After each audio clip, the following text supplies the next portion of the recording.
Welcome to the Same Day Podcast, where we discuss driving incremental business growth and other topics related to real estate, property management, and entrepreneurship. Now to the show at hand. Hi there, Yoni Schmidt here, hosting today's episode of the Same Day Podcast, where we connect with top business leaders, entrepreneurs, and real estate investors. Some of our past guests include Bob Bernatos from Franchise with Bob, Elliot Nelson, an entrepreneur and restaurateur, Yuval Golan, the CEO of Waltz, and many, many more. Today's episode is brought to you by Keyrenter Property Management. At Keyrenter Property Management, we are a full-service property management company helping our clients buy, renovate, and operate real estate assets. We help our clients build wealth while taking the headache out of owning real estate. That's why no matter what rental you have, single-family homes, condos, townhouses, apartments, we have the management solutions that you need. Go to Keyrenter PMC or Keyrenter or email us at info@KeyrenterPMC.com. Today's guest is Jason Marcordes, founder and managing broker of Landmark Property Management, one of the fastest growing property management companies in the Midwest. Since launching Landmark in 2014 and going full-time in 2018, Jason has built an impressive operation and has personally managed more than 5,000 residential and commercial units.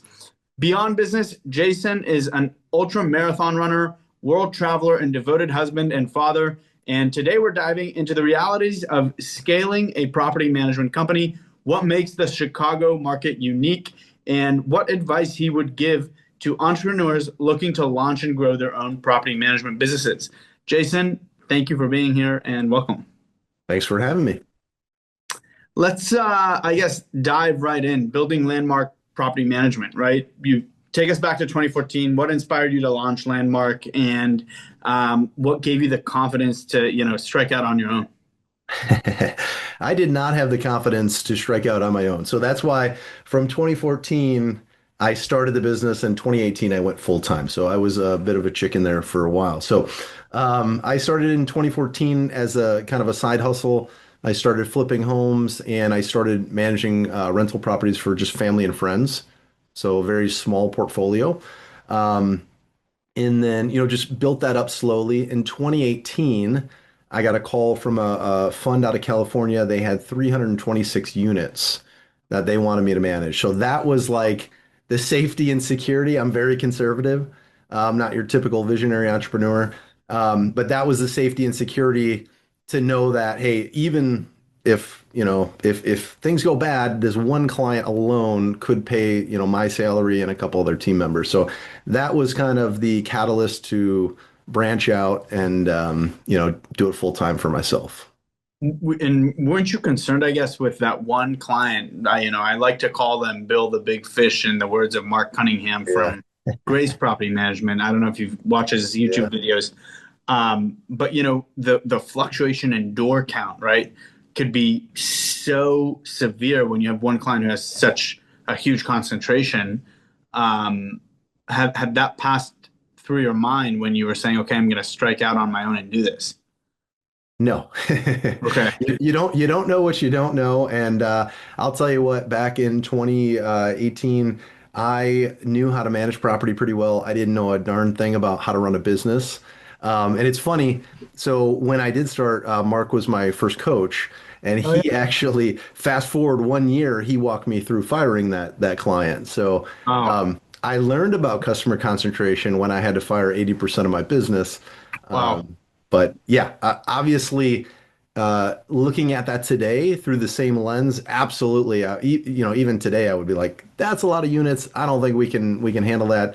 But my perspective back then was like, hey, if I can keep this one client happy, like I'm good to go. Not, in a pure business sense, not a good perspective, but I did somehow. Yeah. Mark's approach, he says he calls them Bill the Big Fish, and that person tries to change everything about your business and about how you're doing things. So I guess lesson learned, and I've learned that lesson too myself. Tell me, I guess, and tell our listeners, at what point did you realize, Landmark had become something truly special? This was years later. This was probably, I don't know, We've been in business for 8 years, so probably not until year 4 or 5. We had churned through a lot of the first customers we had, which were like C and D class assets. Um, and I think it all just came back to feedback. We were getting some really positive feedback from not only our owner clients, but also our tenants, our vendors, and really our team. Hmm. And that's when I started to think, wow, like we really have something special here.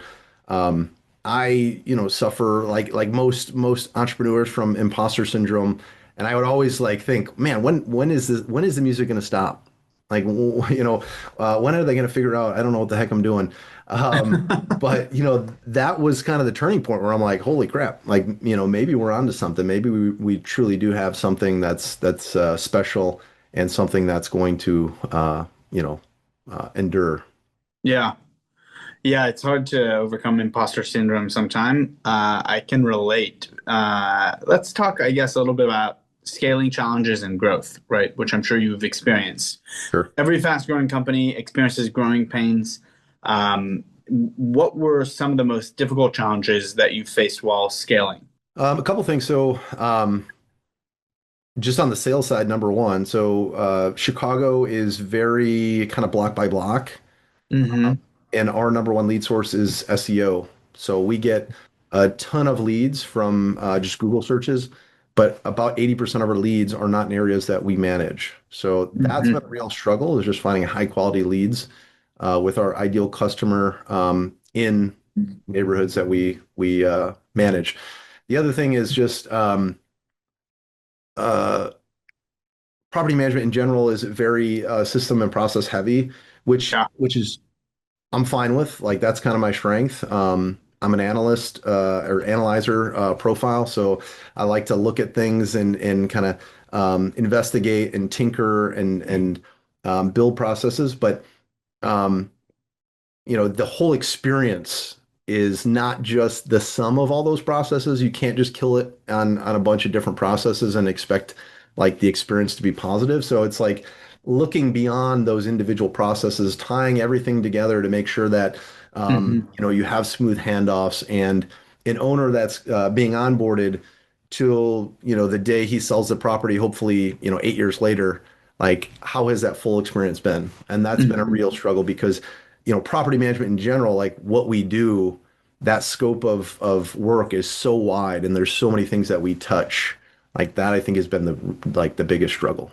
Yeah. Was there a point you felt overwhelmed by, the complexity of this business? Like you said, it's so system and process heavy. How did you push through that moment of, feeling overwhelmed? I would say there's been many moments like that. Again, property management, especially in Chicago. The one moment that comes to mind, probably back in like 2019, late 2019, so early on in the business. Um, and I wasn't sure that this was for me. I got to a point, and I distinctly remember sitting there with a friend, um, and he's an entrepreneur. He's a successful guy himself, and he was just asking me questions and making me rethink the business model, the revenue model. And it took some time. Took Mark Cunningham, holding my hand, and a couple other different coaches and stuff. But we kind of pivoted on who our ideal client was. And we probably tripled our pricing, or well, at least the revenue per unit, the RPU, Yeah. since then. And that has been like the biggest difference maker. Yeah. You mentioned earlier, you were getting a ton of leads, and Chicago being such a block by block city, some blocks you'll manage, some blocks you won't. What do you do with those leads that, you say, I'm sorry, I can't help you in this block, Yep.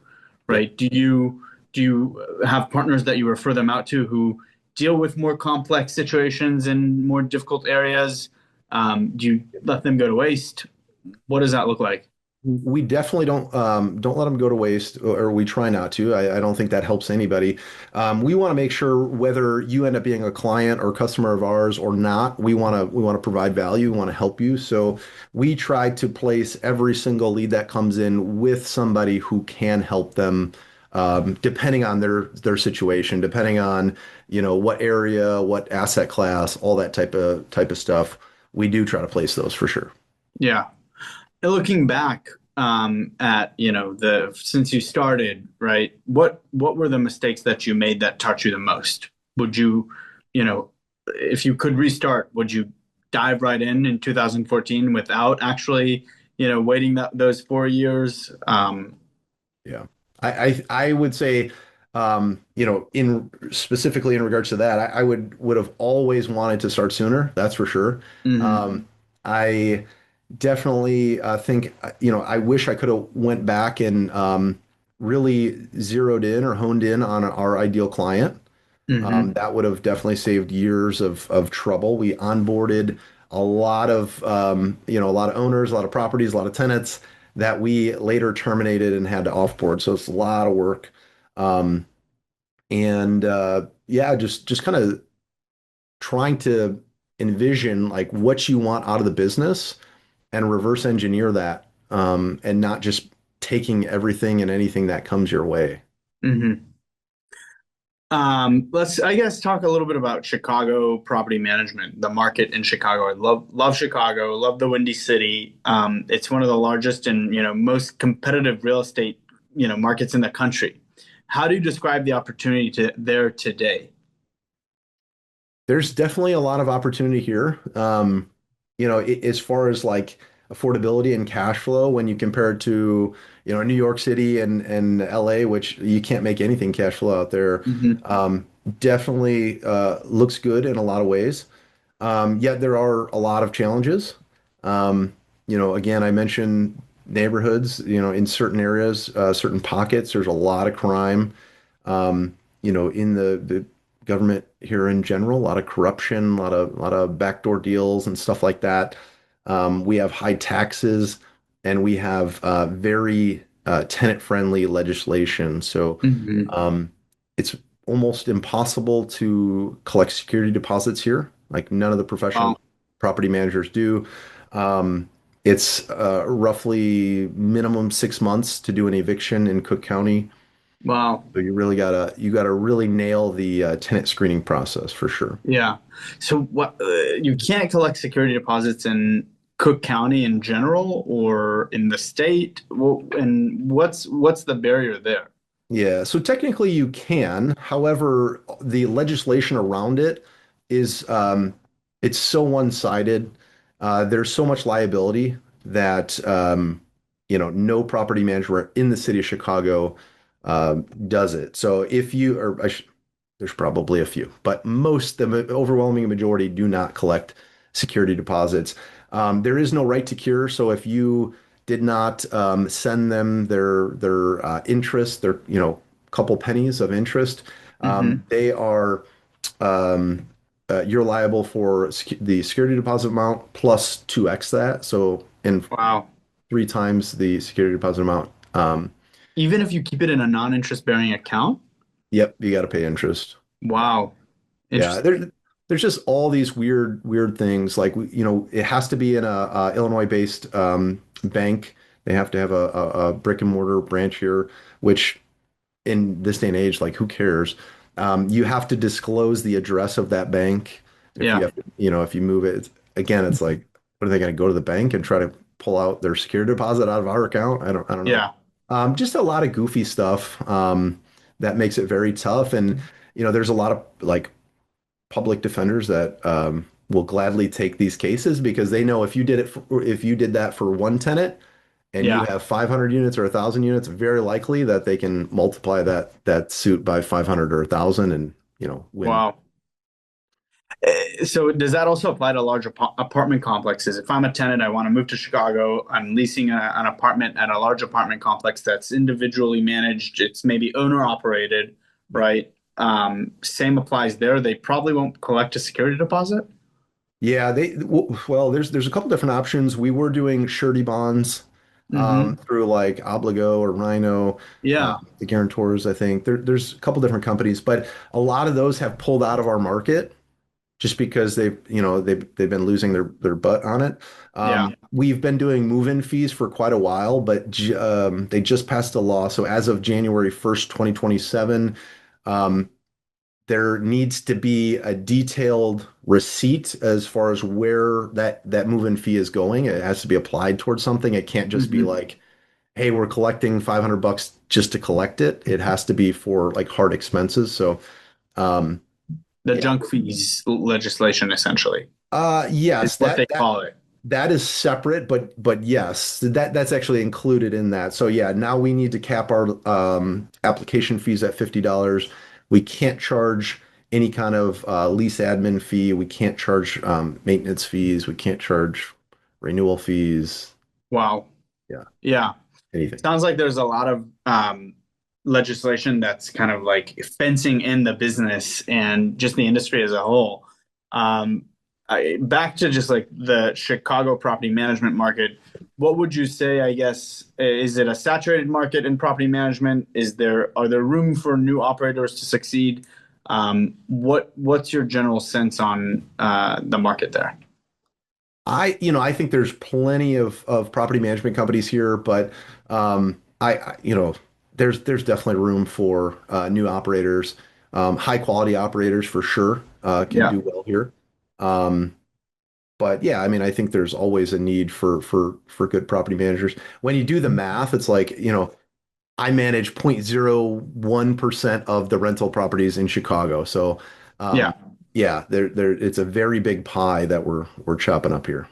Do you see a lot of ma, pa, self-managing owners still out and about doing that and managing their own properties? Yes, it is mostly that in Chicago. We've had a couple big franchises or big companies come in. Pretty much all of them have been unsuccessful. We do have a couple Keyrenter franchises that are doing great. So Yeah, I'm kudos to you aware. guys. Kudos to you guys. But We don't own those though. We don't no, operate no, in no. Chicago. No, I know. But yeah, most of the other big guys, they have either came here and left, or they're floundering a little bit. Yeah. Aside from what you spoke about most recently, how has other regulation impacted the industry, property managers, investors operating in Chicago, people who are looking to park their money in real estate in the city? What does that look like? So again, there's a lot of opportunity on the investment side, regardless of legislation, all that. But it just makes it more complex. So you have to choose your location.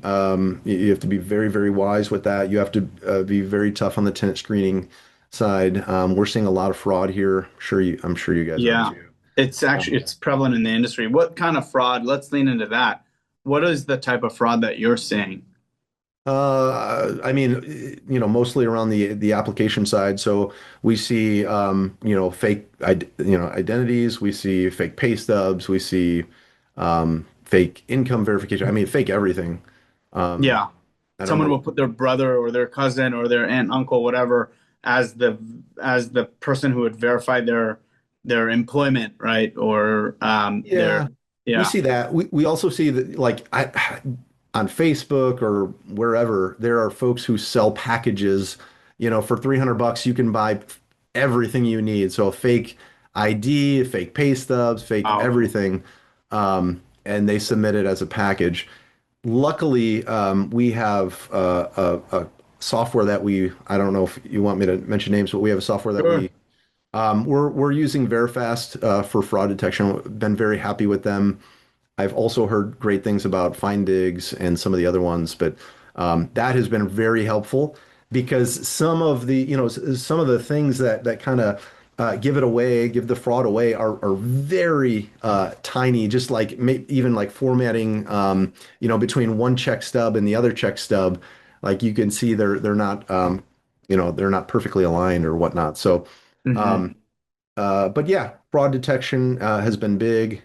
Um, and really, if you're not going to do it all yourself, because we have a lot of out-of-state investors, it's just like partnering with the right people. Again, a Hmm. lot of opportunity here, but you have to be you really know what you're doing. So you don't rent to the wrong person. You have a 6 month eviction.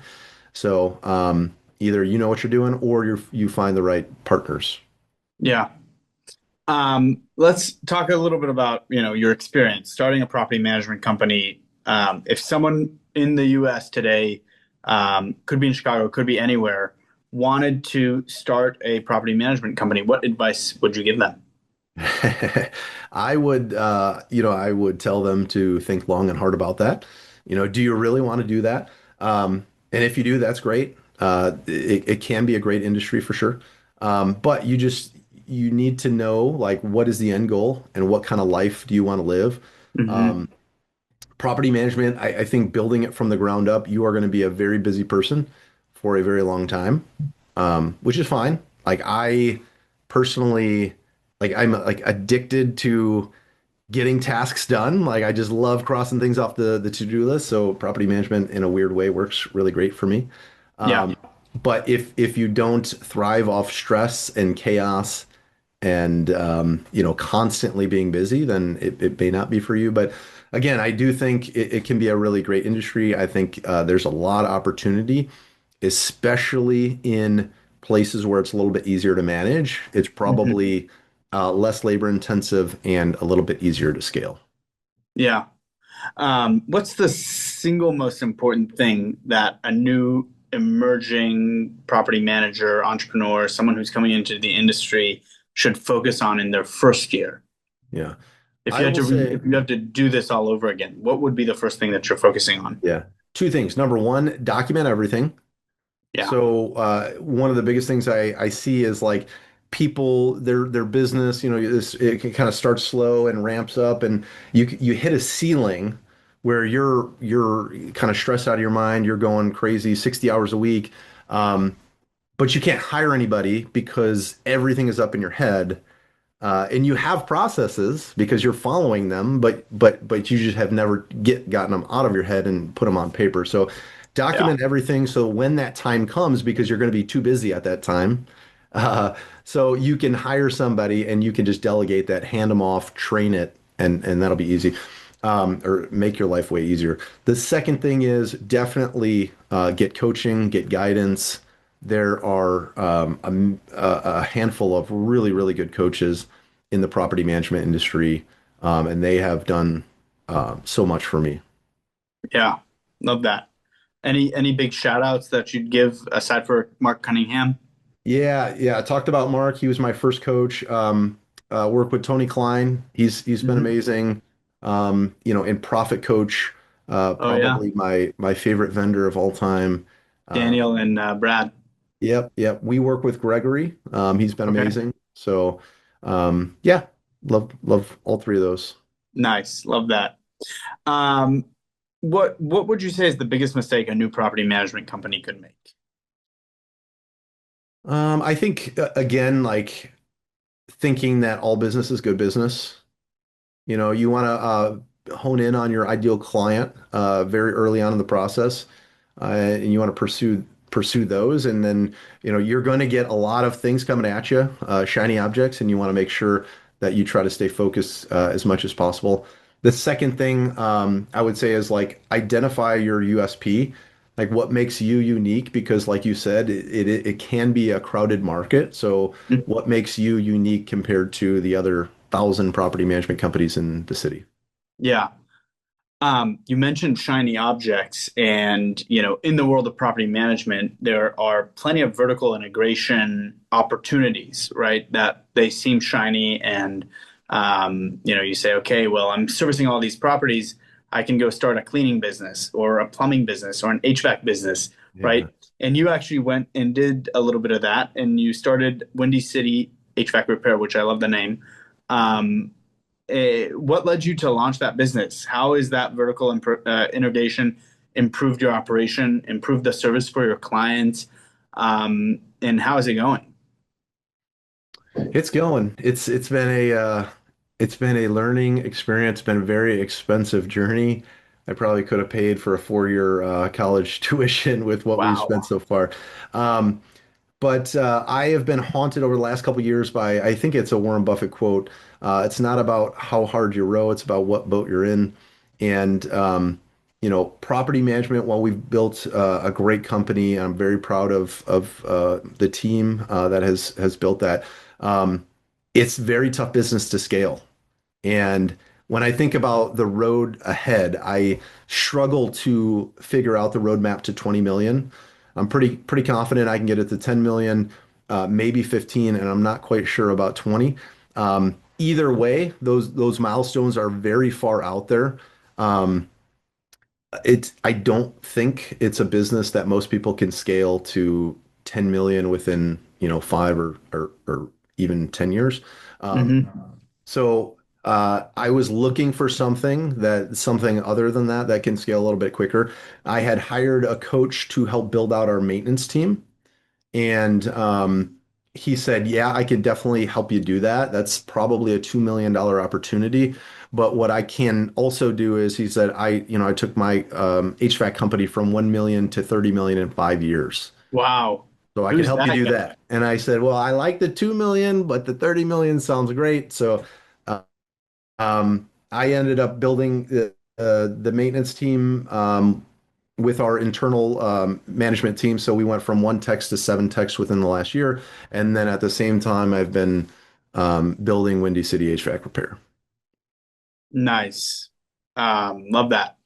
Um, let's talk a little about, leadership and personal growth, which seems like something that, you're very much in tune with, you love.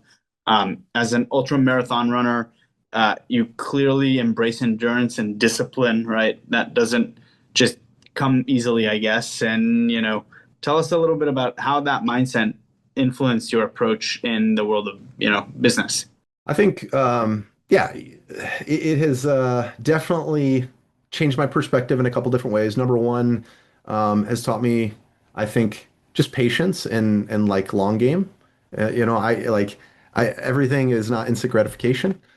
Things take time, and just hard work and just showing up every day. And ultra marathons are all about just enduring, a lot of pain and a lot of adversity. And it's the same thing with work, just show up every day, work hard. It's the old chop wood, carry water type deal.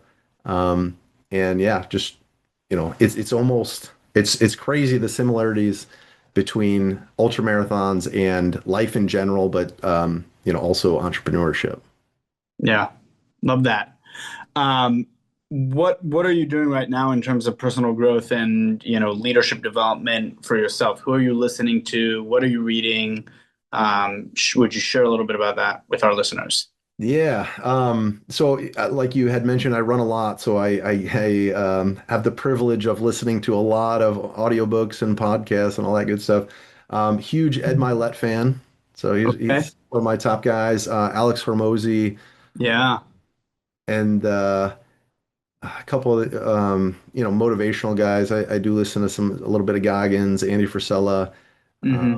Jocko. Alex Alex Ramosi is big in the HVAC world, right? Alex Hormozy is just general business. General business. Yeah, Okay. that guy is amazing. He's younger. I'm 39. He's like 30, mid 30s, and he's got like Hmm. I think almost $1 billion portfolio at this point. Wow. Crazy and wicked smart. But I'm also on the EO board, so Entrepreneurs Organization.